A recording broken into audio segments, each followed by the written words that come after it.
সংবিধানের বিপরীতে গিয়ে মানুষ যে রাস্তায় নেমে এসেছে সেটির প্রাতিষ্ঠানিক দালিলিক স্বীকৃতি ঘোষণা করার জন্য আমরা 31 ডিসেম্বর 2024 বেলা 3 ঘটিকায় ছাত্র জনতার উপস্থিতিতে শহীদ মিনার থেকে, যেখান থেকে আমাদের এক দফা ঘোষণা করা হয়েছে, ঠিক সেই জায়গা থেকে আমরা আমাদের প্রক্লেমেশন অফ জুলাই রেভলিউশন আমরা ঘোষণা করব।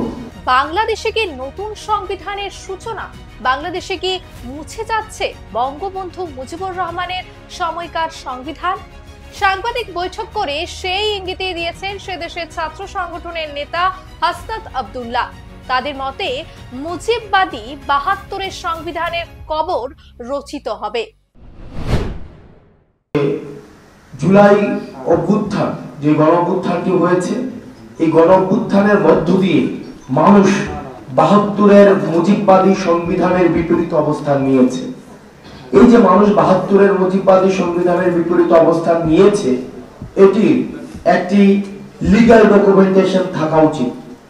সেই জায়গা থেকে আমরা আগামী 31 ডিসেম্বর 2024 বেলা 3 ঘটিকায় ছাত্র জনতার উপস্থিতিতে 31 ডিসেম্বর 2024 এই যে 24-এর গণ অভ্যুত্থান, সেটিকে আমরা আমাদের যে গণ আকাঙ্ক্ষা যে আমাদের তৈরি হয়েছে অভ্যুত্থানকে ঘিরে, এবং মানুষ যে স্বপ্নে এই ৭২-এর সংবিধানের বিপরীতে গিয়ে মানুষ যে রাস্তায় নেমে এসেছে সেটির প্রাতিষ্ঠানিক দালিলিক স্বীকৃতি ঘোষণা করার জন্য আমরা 31 ডিসেম্বর 2024 বেলা 3 ঘটিকায় ছাত্র জনতার উপস্থিতিতে শহীদ মিনার থেকে, যেখান থেকে আমাদের এক দফা ঘোষণা করা হয়েছে, ঠিক সেই জায়গা থেকে আমরা আমাদের প্রক্লেমেশন অফ জুলাই রেভলিউশন আমরা ঘোষণা করব।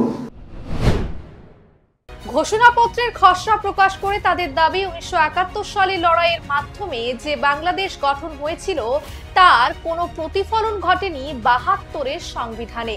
তাই এই সংবিধানকে ছুঁড়ে ফেলে দিতে হবে। এর সঙ্গে ঘোষণাপত্র প্রকাশ করা হবে জুলাইয়ের বিপ্লবের। এই ঘোষণাপত্রে আরো দাবি করা হয়েছে রাষ্ট্রপতি মোহাম্মদ শাহাবুদ্দিনকে বিদায় নিতে হবে, যা নিয়ে ফের সরগরম বাংলাদেশের রাজনীতি। তাদের দাবি শুনে ভয় পেতে শুরু করেছে অন্তর্বর্তী সরকার। তাদের দাবি মানা না হলে কি পরিস্থিতি হতে পারে তা আগেই দেখেছে সরকার।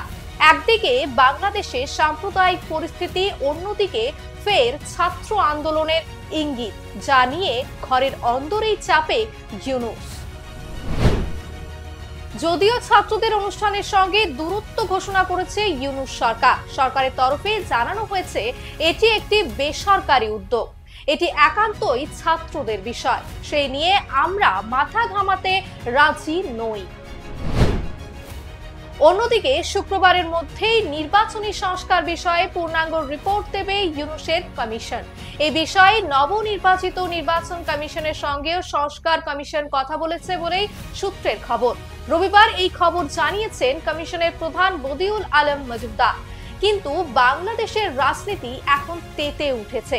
ছাত্র আন্দোলনের ডাকে ঢাকার শহীদ মিনারের শোভা। এদিকে জেলের মধ্যে গুরুতর অসুস্থ চিন্ময় কৃষ্ণ দাস। বাংলাদেশের চট্টগ্রামের জেলে কারাবন্দী রয়েছেন তিনি। জেলে ঠিকমতো চিকিৎসা পরিষেবা মিলছে না বলে খবর। তার রক্তচাপ ও রক্তে শর্করার মাত্রা অত্যাধিক কমে গিয়েছে। তার বিরুদ্ধে দেশদ্রোহিতার অভিযোগ আনা হয়েছে। আদালতে বারবার খারিজ হয়ে গিয়েছে তার জামিনের আর্জি। আগামী ২রা জানুয়ারি ফের জামিনের মামলার শুনানি রয়েছে চিন্ময় কৃষ্ণ দাসের। সব মিলিয়ে প্রবল চাপের মুখে বাংলাদেশের ইউনূস সরকার। এই পরিস্থিতিতে তারা কি করবে তা ভেবে পাচ্ছে না।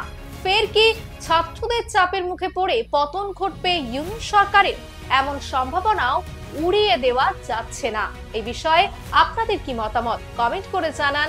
আমাদের লাইক দিন, সাবস্ক্রাইব করুন বেঙ্গল ফ্যাক্টস।